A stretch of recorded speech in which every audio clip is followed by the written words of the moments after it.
I want to tell you about how I went from the concept of authenticity into the concept of coherence. Hi, I'm Sophia Zari.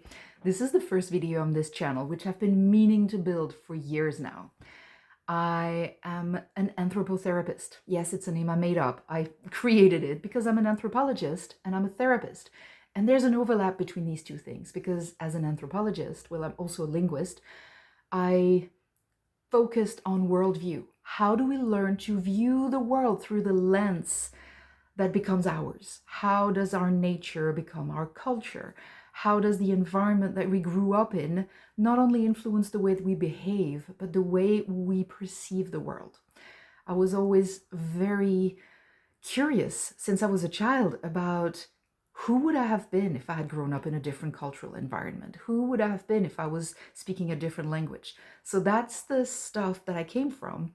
And then because of my own mental health journey, I was led to hypnotherapy, which is really what kickstarted my own healing after decades of depression. And once I tasted that, I had to leave the world of research and move into a place of working with people one-on-one and helping them do the work I was doing on myself. And so throughout this journey of going as deep as I possibly can in my own journey, which I continue doing, because I believe you can only take people as far as you've gone yourself, and what I've learned with my clients, my work has evolved and my understanding of authenticity has evolved. So now that I've given you a little bit of background, I started out as a therapist, and then very quickly I developed this idea that there was this core, there's this perfect little core inside of us. It's the authentic self. It's the perfect you that existed the moment you were born. And then everything that happened throughout your upbringing, every experience you've had, every experience of trauma, every wound, every layer of programming and conditioning has added onto that core until in the end you can't reach the core. And then I had this idea that once you reach a place where the crust around your core is so thick, it starts knocking on the edges and saying, hey, I'm here, let me out, set me free. And then we're receiving all these very, very strong messages, which are negative emotions, right? Depression, anxiety, hopelessness, all of that. And that's a call to get back to our core. So what I was doing was peeling the layers. I was doing that with myself and I was doing that with clients. Let's just peel the layers until eventually we get to this beautiful, juicy core that is us. I no longer believe that. Not in this way, because what's problematic with that is the fact that there's something static, right? That what's at the core is there, it's set, it's never going to move, it's never going to change. And that's not actually the reality of life. So I moved into the concept of coherence. Coherence is this idea of living in harmony and alignment with yourself in every moment. So the reason why I'm making this movement is because to me, coherence is like the torus field. If you've seen it, I'm going to try to put an image of it if I can figure that out. The torus field is like if you imagine yourself standing fully, and then you have like this wave of energy coming up from the top of your head, going all around you and entering you again from under, right? And it just continues moving. And so that motion to me is coherence. It's whatever I'm feeling inside just aligns and flows freely out, meets the outside world, meaning the words that I speak, the actions that I take, whatever way I meet the outside world. And then the outside world enters back, like whatever I'm perceiving from the outside world enters back, and then it just continues in this flow, right? And that's coherence to me. It's like every organism has this state of coherence when it doesn't mean like it's perfect. It doesn't mean that it doesn't sometimes stop. It doesn't mean like just perfect flow. It just means all the pieces know how to work together and to continue regenerating and collaborating. Now, how is that different from the concept of authenticity? Because it's everywhere now. Everybody speaks about authenticity. Well, the thing with authenticity is we get this idea that there's a perfect identity. There's the me, that's the authentic me. So when we're looking for, am I being authentic right now? It's almost like we have this perfect snapshot of ourselves saying, this is the authentic me. It's this fantasy image I have of myself. I've tasted it in certain moments, in certain interactions where I felt like, oh, I'm aligned now. I'm being authentic. And then that freezes into a very specific identity. It's the way my facial expressions are, the way I present myself, the way I respond, the things I care about. And so it becomes static. It becomes this thing that doesn't move. It's like you could almost make it into a perfect little sculpture and put it on a shelf and say, this is my authentic self. And so we're looking at that perfect image. And in every moment we're testing, am I being authentic right now? And the way we test it is we're looking at the contrast between the way we're responding in this moment and that fantasy identity of that core, perfect, authentic self. And that's why I've moved away from it.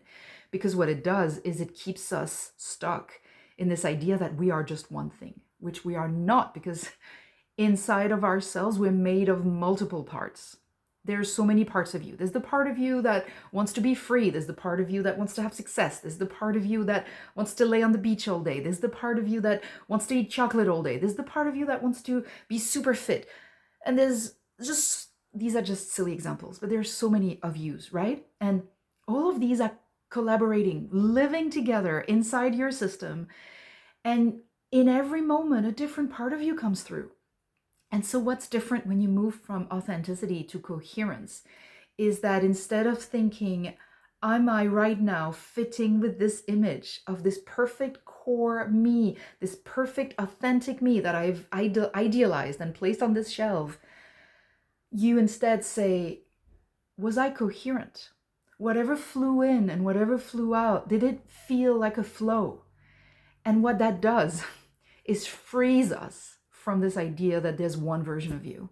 It says that if I'm incoherent, sometimes I can be really sad and really unresponsive and really introverted and not really feel like talking to anyone. And it doesn't mean I'm not being authentic. It means that in this moment, this is coherent with whatever is happening inside of me and whatever I'm perceiving from outside of me. And in the next moment, I can be super bubbly and super happy. And that is not incoherent. That's actually coherence. It's all of these different versions of you that all get the right to exist without an alarm bell going off in your head saying, was that really authentic? Were you being authentic right now? So I hope I'm making sense here, because this was such a core of my work. I used to say, my methodology is authentic reconnection. I have all these tools helping people reconnect with the core of their authentic self. And that created so much pressure. I felt it in myself, this constant, is this the right me? Is this the authentic me? This constant second guessing. Whereas coherence sets you free. Coherence is about, I'm living in this moment. Am I flowing in alignment in this very moment? Am I allowed? Do I have permission from myself to be whatever version feels like the most aligned? That also means there's a lot of safety net that disappears, because it means you become unpredictable.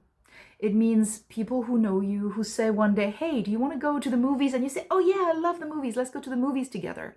And then they count on the fact that the next time they ask you, you're going to be just as excited. And they say, hey, let's go to the movies. And something has changed. This is not where you are in that moment. And you'll be saying, no, I don't really fancy the movies right now.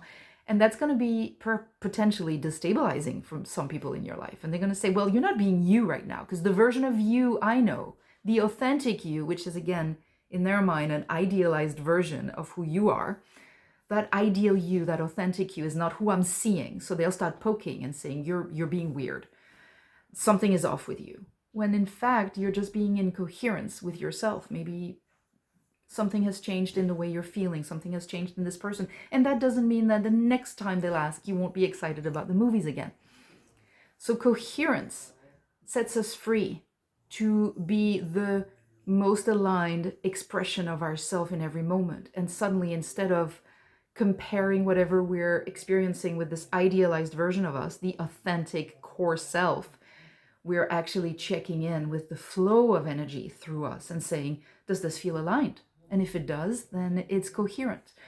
So now my work has evolved, and I've actually created this whole other framework, which I call the Coherence Process. I'm at the moment in the work of writing a book and putting it all together, because I want to come out with all these findings. I believe that I've found something really juicy, not like the answer that will save everyone, but something that really helped me in my journey and what I believe will help others. So if this resonates in any way, stay around, and I'll have a lot more coming on this channel.